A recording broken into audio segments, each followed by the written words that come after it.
Baik pemirsa, kembali lagi di Ruang Sehat, ruang informasi seputar kesehatan bersama saya Kamaria, dan saya ditemani lagi oleh Dr. Oni Erawati. Dr. Oni, kita melanjutkan pembahasan tadi nih tentang PCOS. Sebenarnya apa sih dok PCOS ini dan apa penyebabnya dok? Silakan. PCOS nih, jadi mungkin kita harus kenalkan dulu deh istilah ini. Mungkin banyak yang masih belum kenal ya. Belum familiar. Iya, belum familiar, belum tapi tahu apa sih PCOS. PCOS memangnya itu PCX mau sepeda motor, motor ya. Jadi PCOS itu adalah singkatan dari Polycystic Ovary Syndrome. Artinya apa? Kalau bahasa di balik itu artinya adalah sindrom polikistik ovary. Jadi maksudnya di sini apa? Sindrom itu apa? Sindrom itu adalah kumpulan gejala. Artinya kada cuma satu, kada berdiri cuman satu tanda langsung ini, tidak, tapi dia terdiri dari beberapa kumpulan gejala. Sindrom namanya. Terus itu poli itu apa? Poli itu berarti banyak. Artinya ada tidak satu, tapi lebih dari satu, bisa 2, 3, 4 dan sebagainya. Itu karena istilah poli. Kistik itu apa? Kistik itu kista ya. Jadi kista itu apa? Kayak benjolan tapi isinya air. Nah bayangkan aja tuh kayak balon dalamnya banyu. Jadi kayak anyul-anyul, nah itu kista, jar kita itu. Jadi polikistik berarti benjolan yang banyak yang berisi cairan, ada air, polikistik. Ovary, apa itu ovary? Ovary itu adalah itu ovarium, artinya sel indung telur.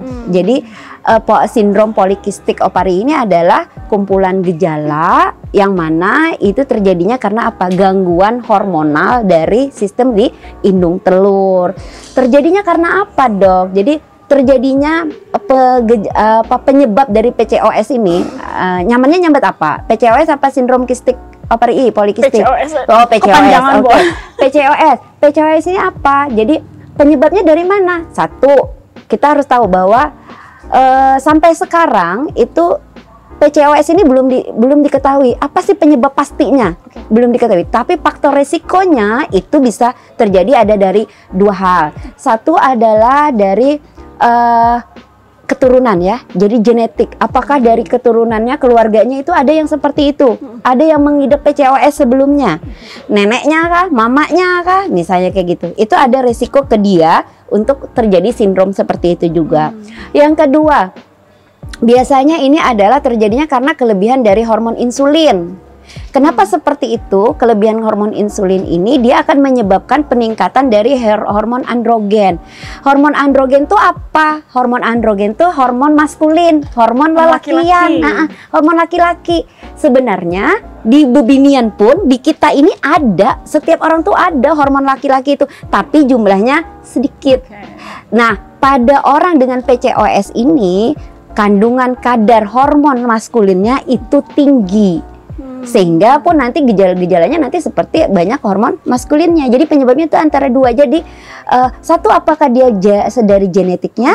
Yang kedua, apakah ada dari faktor kelainan dari hormon maskulinnya ini tadi? Bisa disebabkan salah satunya karena peningkatan dari hormon insulin. Jadi kelebihan hormon insulin lalu dia menyebabkan apa? Hormon androgennya tinggi. Hormon androgen itu, makanya penyakit ini, PCOS ini bisa diderita pada orang yang baru pertama kali dia kena haid, menstruasi awal, atau orang yang sudah biasa haid tapi tiba-tiba dia mengalami gejala PCOS itu. Jadi PCOS ini dia terjadi pada wanita yang pada usia subur antara 18 sampai 35 tahunan, 40 lah ajar kita itu bisa terjadi. Artinya tidak hanya pada wanita remaja. Iya, orang yang sudah biasa haid pun bisa mengalami PCOS ini. Itu berarti bisa tiba-tiba muncul gitu? Bisa. Jadi cuman mungkin gejalanya itu sudah ada tapi kita aja yang kada tahu, ya kan? Lagi-lagi tidak mengerti. Iya, karena kada terdeteksi dari awal. Nah, kalau untuk gaya hidup nih dok, gaya hidup seperti apa sih dok yang meningkatkan resiko PCOS ini dok? Jadi resiko ini kembali lagi ya, pasti gaya hidup dan pola makan. Jadi kenapa seperti itu? Makanya kalau orang dengan gejala-gejala PCOS ini, dia itu adalah orang yang dengan pola hidup Satu, malas gerak, malas gerak, kurang olahraga, terus itu dia juga stres tinggi, pola makan yang tidak bagus, artinya dia mengkonsumsi lebih banyak kandungan kalorinya, lebih tinggi karbonya misalnya seperti itu, dan lemaknya. Makanya PCOS ini nanti banyak terjadi pada orang-orang dengan kegemukan. Nah itu ya, itu resiko-resiko pada orang yang bagaimana sih pola hidupnya? Ya pola hidup yang tidak sehat sebenarnya ya. Jadi tadi seperti balon dok ya? Iya, jadi kista. Kayak anyol-anyol tuh. Anyol-anyol ngerti lah anyol-anyol. Kenyal-kenyal. Ya bener anyol-anyol. Jadi kenyal-kenyal gitu. Ya kenyal. Kista itu seperti itu. Jadi kayak berisi, kayak lembik-lembik ya. Gitu. Itu banyak nggak sih dok? Kalau angka kejadiannya? Maksudnya banyak yang oh iya, jadi di dalam iya rahim benar. gitu. Jadi bukan di dalam rahim, di indung telur, di ovarium. Jadi iya. Kalau kita ini kan ya seperti tanduk kan, tanduk itu ada tuba itu salurannya, tuba Fallopi. Nah ada indung telur tuh di bawah sini, dia kayak bentukannya itu. Nah kalau orang itu kan bagus ya, seret kayak gitu. Kalau ini kayak banyak bebintil-bintil, kayak orang beruntus ya kita itu banyak gitu di dalamnya. Dia kecil-kecil, jadi menyebabkan apa? Sel telurnya itu tidak matang gitu. Oke. Nah, tadi ada juga disebutkan gangguan tiroid begitu dok ya, yang sering dikaitkan dengan PCOS. Bagaimana gejalanya dok? Nah sebenarnya kayak gini, kadang makanya itu dok, ulun ini keluhannya datang dengan gejala ya, gejalanya tuh hampir mirip dengan PCOS. Makanya gangguan tiroid ini sering kayak ini tiroid apa PCOS ya ini orang, karena apa? Gejalanya hampir sama. Gejala orang dengan hipotiroid, jadi kalau gangguan tiroid itu dia pas kenanya di hipo. Ini berbeda berarti antara tiroid dengan PCOS? Berbeda. Kalau tiroid itu hormon tiroksin, hormon tiroksinnya yang bermasalah. Kalau PCOS kan itu adalah hormon maskulinnya dia di sini. Cuman gejalanya dia hampir mirip. Hampir miripnya tuh apa? Kalau pada orang dengan gangguan tiroid, dia juga menyebabkan satu, orang itu gemuk yang secara tiba-tiba susah kurus, tiba-tiba gemuk. Terus tuh dia orang yang seperti itu juga banyak timbul kayak bulu-bulu. Terus tuh haidnya terganggu, menstruasinya terganggu. Nah PCOS-nya juga seperti itu, haid juga terganggu. Orang hipotiroid juga terganggu haidnya. Terus itu dia kebotakan, mereka kayak lungor jadi kita itu. Nah lungor itu juga orang hipotiroid seperti itu, PCOS juga seperti itu. Jadi karena hormon laki-lakinya yang banyak, tapi kalau ini karena hormon tiroksinnya yang banyak. Jadi makanya orang kalau datang ke dokter akan mendiagnosa banding, ini tiroidnya bermasalah atau memang ada masalah PCOS-nya. Makanya dokter akan memilah nanti. Dia melakukan pemeriksaan dengan anamnesa, artinya bertakun-takun tentang riwayatnya bagaimana, pola makannya bagaimana, sampai nanti dilakukan pemeriksaan darah yang bisa nanti menentukan ini memang gangguannya tiroid deh, bukan PCOS-nya. Tapi kalau ini tiroidnya aman, berarti PCOS-nya gitu. Jadi dari gejalanya itu, lalu ini orang daur aja gitu tuh lah, ini nih aku nih kena tiroid kah, kena PCOS kah, aja gitu itu. Nah itu karena dia gejalanya sama. Iya. Oke. Nah kenapa sih dok ada istilah gangguan hormon? Apa yang menyebabkan hormon ini bisa terganggu dok? Nah jadi atau tadi tidak seimbang biasanya? Iya benar, yang tadi salah satunya. Jadi misalnya kayak gini, orang dengan PCOS itu tadi kan ulun bilang bahwa ini terjadi karena gangguan hormonal. Gangguan hormonal karena ketidakseimbangan. Ketidakseimbangan dari apa? Kalau kita itu hormon kita tadi, setiap orang memiliki hormon laki-laki maskulin itu normal saja dengan kondisi jumlah sedikit. Tapi ketika hormon laki-lakinya meningkat lebih dari ininya, maka dia akan menimbulkan otomatis hormon yang perempuan ini akan bergejolak, karena kenapa ini lakiannya lebih banyak gitu kan. Jadi dia kayak galau lalu terjadilah ketidakseimbangan itu sehingga menimbulkan gejala-gejala di mana gejalanya nanti pun itu yang timbul adalah gejala laki-laki itu lebih banyak tampak terlihat. Jadi misalnya tadi salah satunya ada bulu-bulu ya. Kalau dulu kan orang pada mun bulu-bulu itu wah ini kuat jar. Ya. Secara libido kuat ini padahal itu memang itu normal, kita memang ada. Nah itu kan kayak ada bulu kumisnya ya. Itu sebenarnya wajar, ada wajarnya dalam arti karena kita memiliki juga hal tersebut, tapi jumlah kadarnya sedikit. Orang dengan kadar hormon laki-laki yang banyak cenderungnya dia jerawatan. Misalnya orang tuh biasa kadar berjerawat itu timbul berjerawatan yang banyak dan susah. Susah ini loh. Susah disembuhkan, misalnya kayak gitu ya. Jadi kayak biasanya mulus gini banyak banget gitu. Terus tuh biasanya haidnya normal, ini tiba-tiba menjadi tidak normal. Dalam siklusnya itu kan kita kalau siklus 21 sampai 35 hari itu siklus yang normal ya. Artinya yang wajar. Tapi ini biasanya sampai 40, 50, 60, artinya 2 bulan, 3 bulan sekali hanya haid, misalnya kayak gitu. Dikirakan kayak stres. Karena memang faktor stres mempengaruhi ya, tapi ini berbeda. Dia seperti itu, setelah itu nanti berat badannya tiba-tiba naik yang drastis, misalnya seperti itu. Awalnya misalnya slim gitu ya, biasanya slim, timbul kayak jadi gemuk, dan gemuknya ini dia dengan diet apapun kayaknya agak susah, misalnya itu hati-hati juga. Yang gemuknya itu signifikan gitu, langsung gemuk. Iya, kadang kelihatan langsung kayak ini kayak kurus, langsung tiba-tiba beganal, dikira minum obat lemak padahal PCOS misalnya. Tapi itu indikasi ya, faktor resiko. Oh, mungkin PCOS, bukan berarti dia langsung kita diagnosa oh PCOS, tidak gitu. Nah, kalau tanda-tanda yang muncul ini dok, selain tadi adanya kayak bulu-bulu yang terus ada jerawat-jerawat bersemi begitu dok. Apa lagi dok tanda-tanda fisik pada pasien yang menderita PCOS ini dok? Iya, tadi kan selain tanda-tanda jerawat, terus itu bulu kan tadi itu kayak kumis ya, kita itu kerontokan pada rambut, terus tuh lebih terlihat agak menghitam ya pada daerah-daerah tertentu, leher misalnya. Ketek misalnya gitu ya, apalagi nih payudara, di bawah payudara ini kan kayak tertutup ya, lipatan-lipatan kita itu akan lebih terlihat kayak lebih menghitam karena hormon kan ya, lebih menghitam. Terus itu juga berat badan kita yang tadi melonjak naik drastis, selain itu juga menstruasi kita yang jadinya tidak teratur, jadi amenorre. Dan ini nanti juga akhirnya dia akan seperti kayak orang tuh tampak kayak lebih cenderung terlihat sakit, lemas, lesu, tidak enak lah di badannya dia. Itu gejala-gejalanya. Yang bisa dilihat secara fisik. Secara fisik, belum dilakukan pemeriksaan laboratorium loh ya. Oke, pemirsa, ini kita akan bahas lagi PCOS ini secara lebih dalam lagi. Tapi usai jeda, tetaplah bersama kami di Ruang Sehat.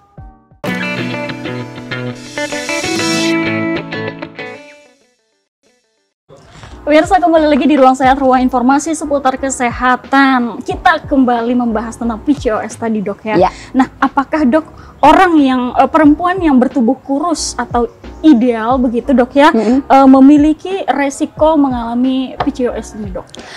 Sebenarnya setiap wanita itu memiliki resiko untuk terjadinya PCOS. Setiap orang tuh memiliki resiko, tapi tingkat resikonya ini dia lebih kecil dibandingkan orang dengan postur tubuh yang kegemukan. Karena apa? Karena pengaruhnya tadi ke hormon.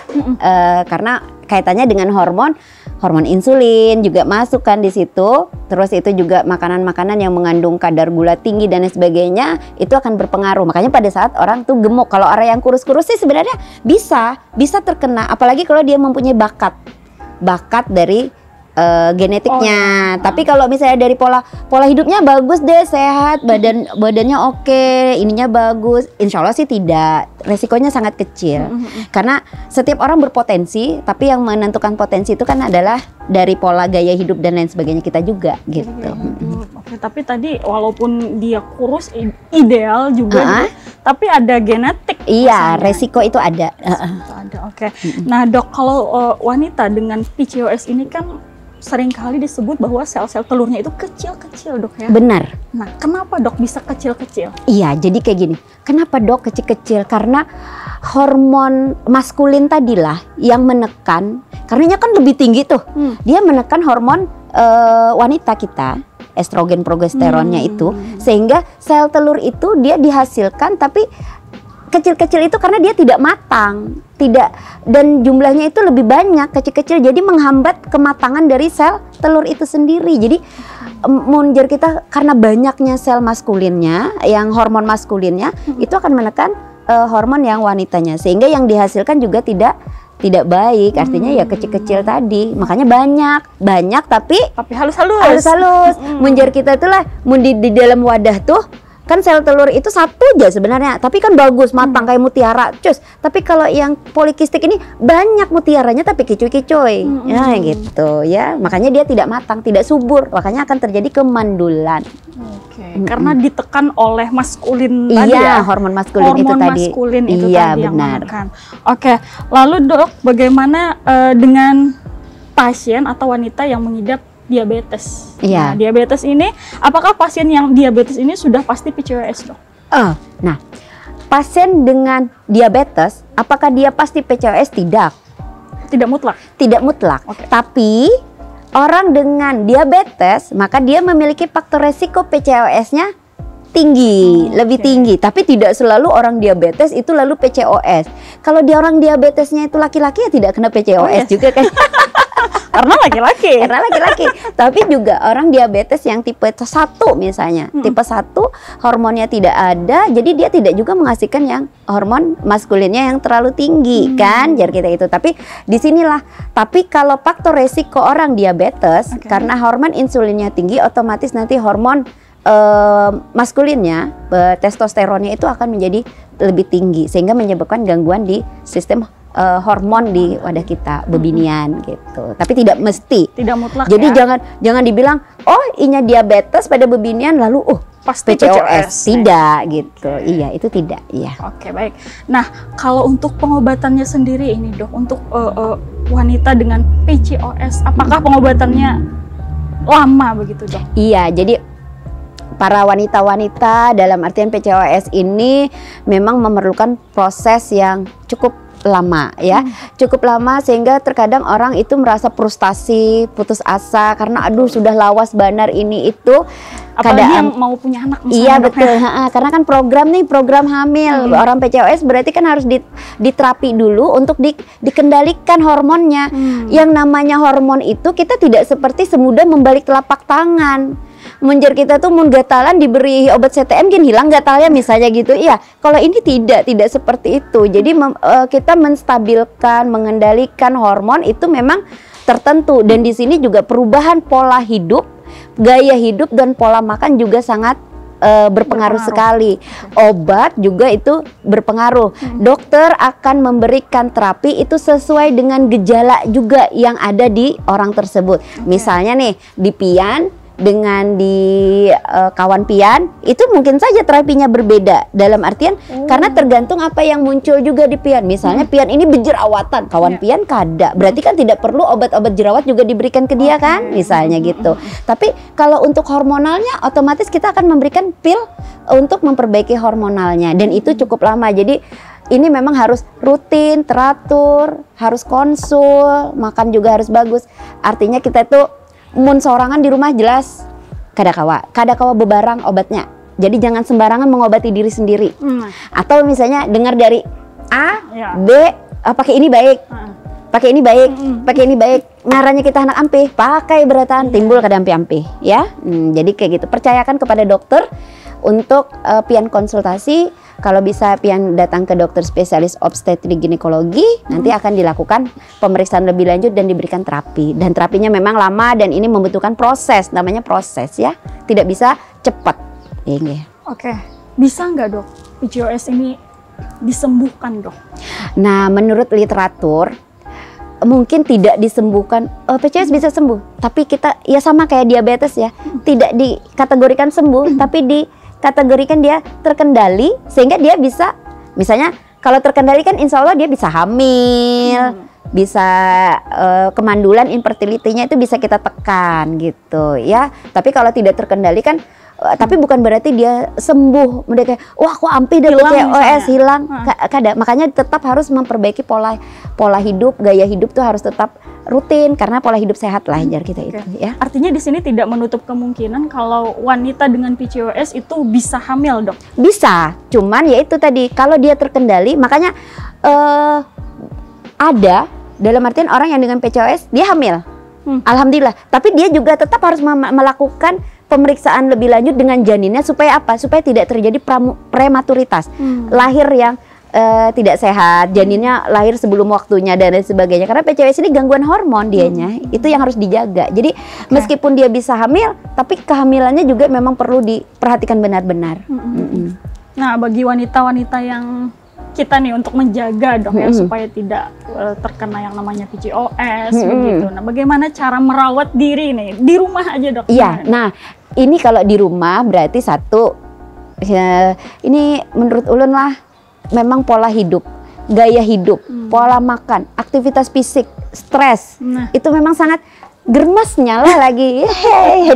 Germas ini memang jadi kita itu tuntunan sebenarnya, tuntunan untuk kita bagaimana supaya menjadi pribadi yang lebih sehat, lebih baik di kemudian harinya, produktivitas kita nanti di saat kita tua juga berpengaruh. Artinya apa? Seorang wanita itu jangan mager, jangan makan sembarangan, sembrono, misalnya makan ini, ternyata tinggi gula, akhirnya mempengaruhi apa? Kalau dia makannya sering gula, manis-manis dan sebagainya, terjadilah obesitas, kegemukan, faktor resiko untuk PCOS lagi.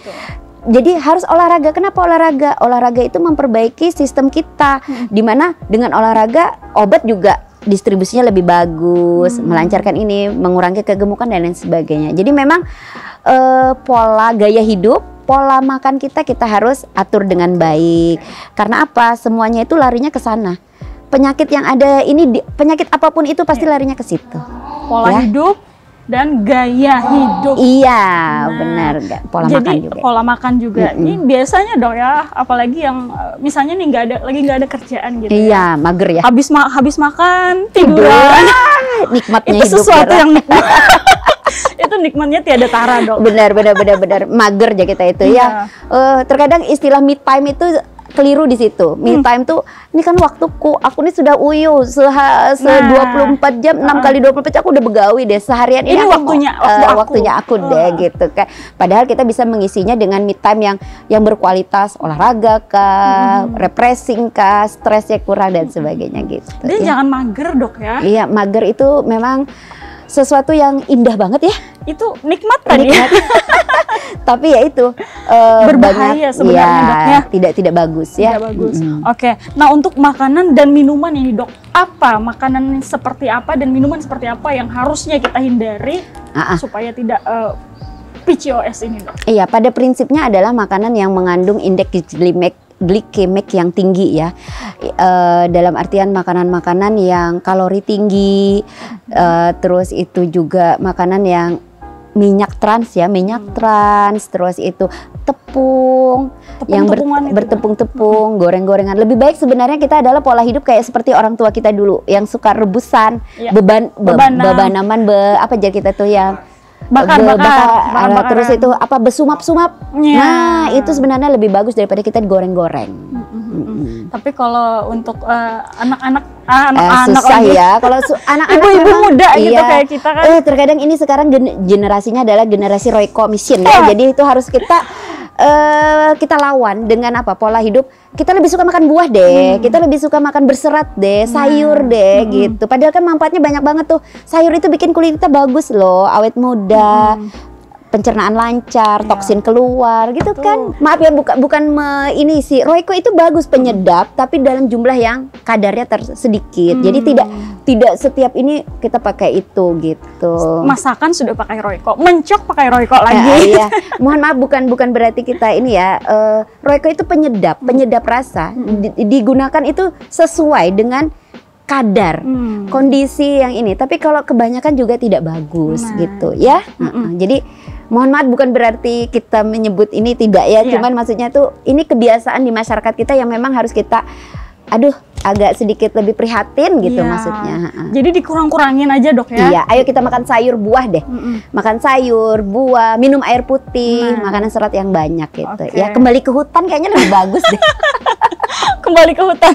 Iya, benar. Oke, nah ini asik sekali dok perbincangan pada hari ini dan banyak sekali ilmu yang tentunya kita dapatkan pada hari ini. Terima kasih sekali dokter Sama-sama. Kita sudah di penghujung acara. Pemirsa juga di rumah, kita mau pamit ya. Semoga di minggu depan kita bisa ketemu lagi.